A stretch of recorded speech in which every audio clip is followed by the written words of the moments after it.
Random blood in my bed. Let me just start by saying that I am a man, and so I don't get a period. I've been living on my own in Amsterdam for a while now.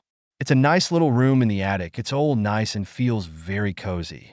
I don't live in a dorm, but I live with an older lady who has two cats. I'm allergic myself, so when those cats come this way, I chase them out the door. Now I have a problem. A few days ago, I woke up with clothes on, my closet turned over, and clothes on the floor. Shit, sleepwalking can happen. Now things are getting a little weird.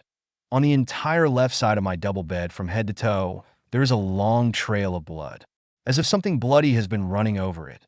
This can't be the cats because they don't come into my room at night. And it also seems unlikely to me that an injured animal has been walking there, because if something bleeds that much, it should be visible somewhere else in the room, right? It also seemed unlikely to me that I myself bled a vertical trail in my sleep, but I didn't think anything else of it. I cleaned it up, and that was that. But this morning, a few days later, I woke up blood everywhere again on that side of the bed. And with blood everywhere, I really mean a trail you can't miss. And the smell. I woke up because of the smell, and not even my alarm clock, 6:30. I want to ask the housewife what she thinks this could be. She smiled for a moment and said, "Maybe your room is haunted." Well, that didn't make it better. I'm now sitting in the bathroom scrubbing that sheet again and trying not to throw up. I don't know what's going on here, but could this be a weird hazing problem? And by that I mean student hazing. Is this a normal thing they do in Amsterdam? Smear blood on your bed? I'm just saying, I'm from Brussels. I know there are weirder things happening here.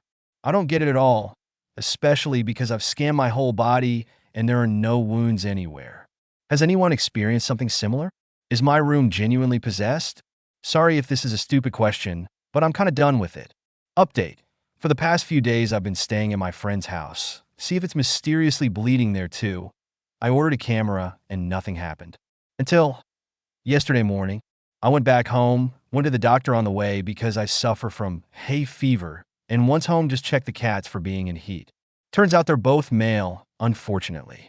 I set up the camera in a can, thanks for whoever advised that, and went into the space behind my room with a CO detector to measure it.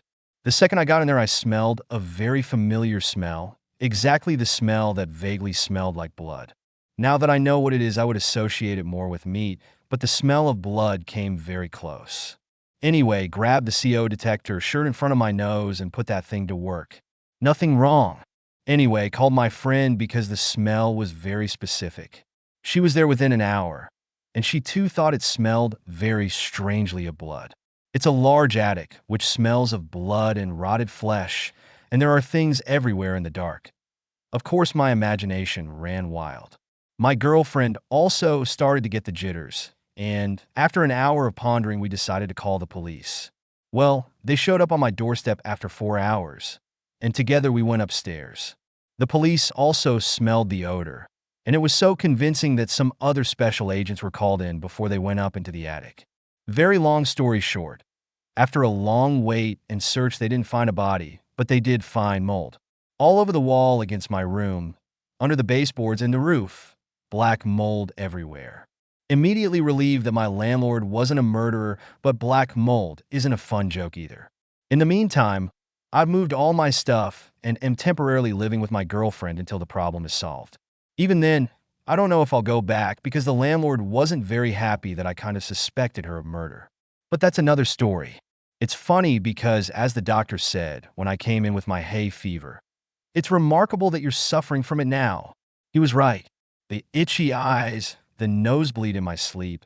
Yes, it turned out to be a nosebleed, the sleepwalking, the tired days, everything in place. End of story. I want to thank you all individually for your kind messages and earnest attempts to help. Thanks to you, I went behind the room to check that meter. I wonder if I would have found out about the fungus if I hadn't. Thanks so much, really.